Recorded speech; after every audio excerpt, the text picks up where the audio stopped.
en lisant, en écrivant. Le podcast de lecture versatile de Pierre Ménard.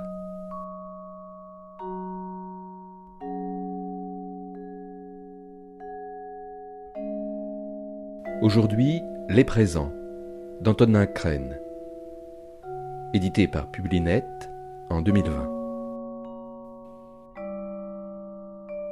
Théo, un jeune homme qui a perdu son père lorsqu'il était enfant, voit ce deuil refaire surface 20 ans plus tard, après le retour inattendu d'une vieille connaissance, un ami perdu de vue avec lequel il aimait se promener en ville. Après son premier roman, édité par Publi.net, L'épaisseur du trait, où il envisageait la ville dans les deux dimensions du plan, Antonin Crène nous invite avec délicatesse et sensibilité à un voyage avec Théo, entre l'Est parisien et le Finistère, en quête de ses origines et de son passé.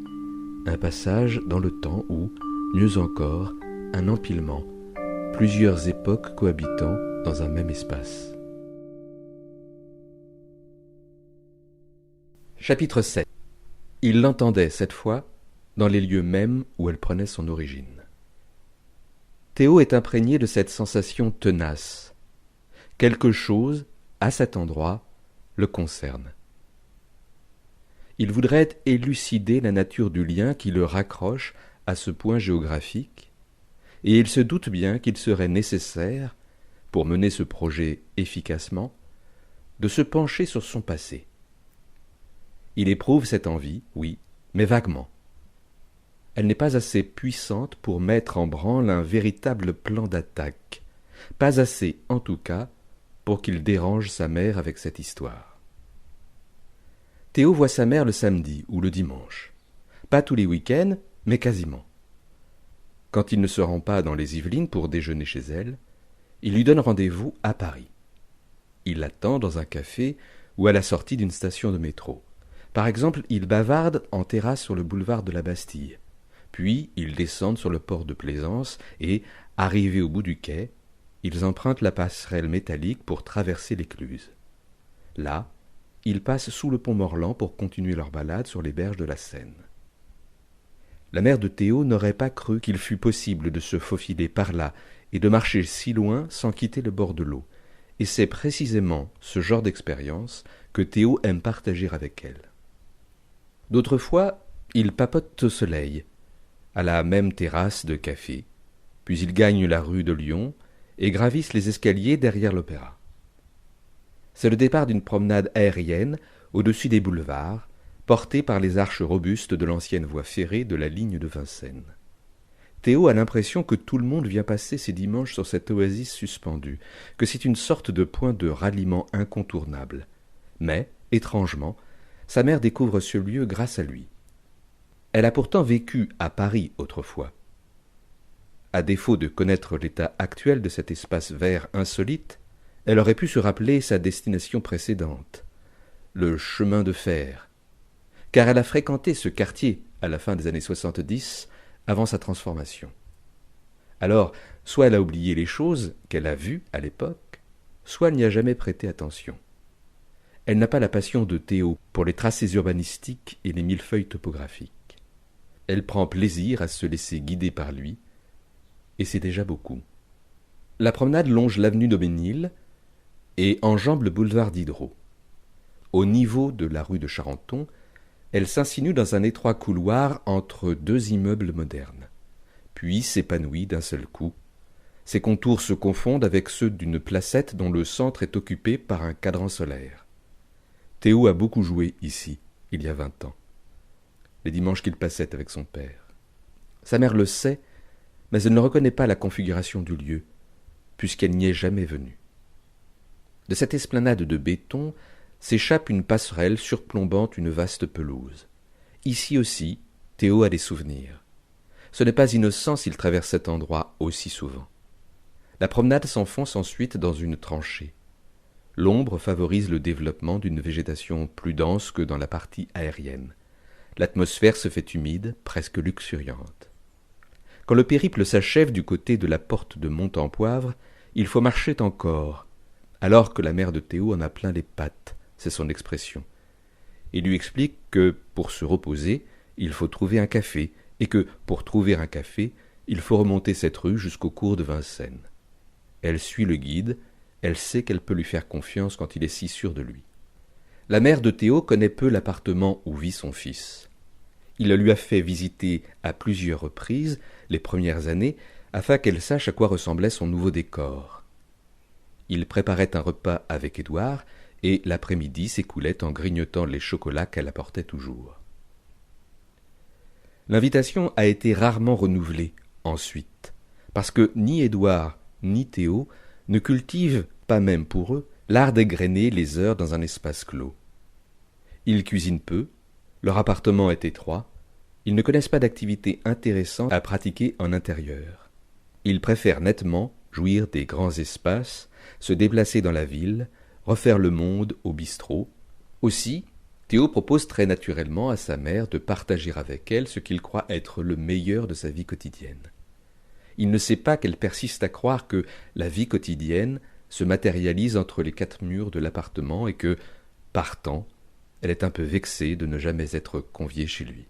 La toute première fois qu'elle est venue rendre visite à Théo, il l'accueillit à la sortie du métro sur la place de la Nation. Elle reconnut aussitôt, à mesure que les escaliers automatiques la lui révélaient, la large devanture à l'enseigne du Canon, marquant l'angle du boulevard Diderot et de la rue du Faubourg Saint-Antoine. Elle s'était souvent arrêtée là, seule à une table, le samedi, vers 14 heures, après avoir laissé Théo chez son père. Elle buvait un petit café sans sucre, avant de reprendre son train. Une routine. Elle raconta ce souvenir à Théo qui l'ignorait, et cet échange leur fit plaisir à tous les deux. Puis Théo dit, en montrant le boulevard Voltaire, « Tu vas voir, c'est juste là, un peu plus haut, sur la droite. » Sa mère n'était pas venue à Paris depuis longtemps, en dehors de certaines promenades qu'ils avaient faites ensemble quand il était adolescent, à la manière de touristes, dans des quartiers que Théo ne fréquente presque plus maintenant qu'il est parisien. Aussi, elle observait les façades du boulevard Voltaire avec la curiosité distanciée d'une personne qui les a bien connues 20 ans plus tôt, mais qui n'est pas vraiment sûre de les reconnaître. Elle s'adressa à Théo, mais avec le même ton que si elle pensait tout haut, pour elle-même. « Quand j'ai rencontré ton père, il habitait dans ce coin-là. C'était près de la Nation, sur ce boulevard. Une chambre de bonne minuscule. Il a vécu des années ici avant de s'installer chez moi. » Cette histoire-là, Théo la savait déjà, mais il l'écouta avec avidité parce qu'il l'entendait, cette fois, dans les lieux mêmes où elle prenait son origine. C'était tout petit, et les toilettes étaient sur le palier, mais, comme il était quasiment le seul habitant de son étage, il avait annexé une partie du couloir sans demander d'autorisation à personne. Il avait installé un petit meuble et son réchaud à gaz. C'est là qu'était sa cuisine. Ça finissait par avoir presque l'air d'un appartement. Ils remontaient le boulevard par le côté impair. Ils arrivaient au niveau de la rue de Montreuil. Son immeuble ressemblait à celui-ci, dit-elle en montrant l'une des façades du trottoir opposé, quasi identique à toutes les autres. Lui montra une autre façade. « C'est ici que j'habite, maman. » Il poussa la porte. Le sol de l'entrée était orné d'une mosaïque, et la mère de Théo aimait bien les mosaïques. Elle le fit savoir, puis elle dit: « Ça aurait pu aussi bien être cet immeuble-ci, le sien. Ils sont tous un peu pareils. » En montant l'escalier, le grand escalier, pas l'autre, que Théo n'avait pas encore découvert, elle demanda: « Comment en être sûr ?» Depuis cet épisode, l'idée a fait son chemin dans la tête de Théo. Et le chemin de cette idée vient de croiser une autre ligne. Celle qui, verticalement, mène jusqu'au palier où vit son ami, et où règnent ces ondes magnétiques qui le bouleversent si fort. À défaut de savoir où a vécu son père, Théo se passionne pour la réalité contemporaine de son propre lieu, pour tout ce qui est présent, doublement présent dans cet endroit, c'est-à-dire dans le temps et dans l'espace, ni passé, ni futur, et tant pis pour les absents. Mais il sent bien que ce n'est pas suffisant.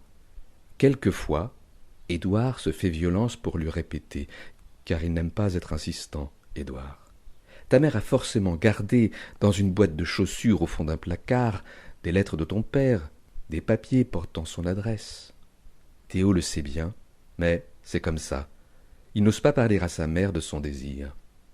Il préfère mener son enquête seul, tranquillement, discrètement. Mais de quels indices partira-t-il? Il n'en a aucun. Ce serait tellement commode pourtant de prononcer ces mots, juste ces quelques mots. Tu dois bien te souvenir, maman, si la chambre où il vivait à l'époque était dans cet immeuble ou dans un autre. Mais il est possible que, dans le fond, la réalité matérielle n'intéresse pas Théo, et qu'il préfère s'abîmer dans des conjonctures, dans des fantasmes. Le passé n'existe pas, prétend-il. Si on est visité par des souvenirs si tenaces, si l'on parle du passé, si on le désigne par un mot, quel qu'il soit, si l'on est habité par son idée même, alors il est présent, présent et vif. Il a sans doute raison quand il dit « vif », car cet adjectif qualifie à la fois le caractère gai, virevoltant d'un enfant plein d'énergie, et la douleur piquante d'une blessure qui n'est pas encore fermée. Décrivant l'attitude de Théo, le mot est doublement juste. Quand il s'adonne à la promenade dans les jardins parisiens, quand il dédie plusieurs heures chaque jour à la conversation avec son ami, il le fait avec une énergie absolue, qui n'est pas celle que la plupart des gens consacrent aux plaisirs innocents. Ce que fait Théo dans ces moments-là, il le fait sans légèreté. Il fonce, tête baissée, dans un dérivatif puissant qui lui fait oublier sa blessure ouverte. Il emploie toute sa force à éviter de parler de la seule chose qui l'intéresse vraiment. Il trace donc, à force de la contourner, des cercles concentriques de plus en plus serrés autour de cette chose. Il se rapproche d'elle inéluctablement.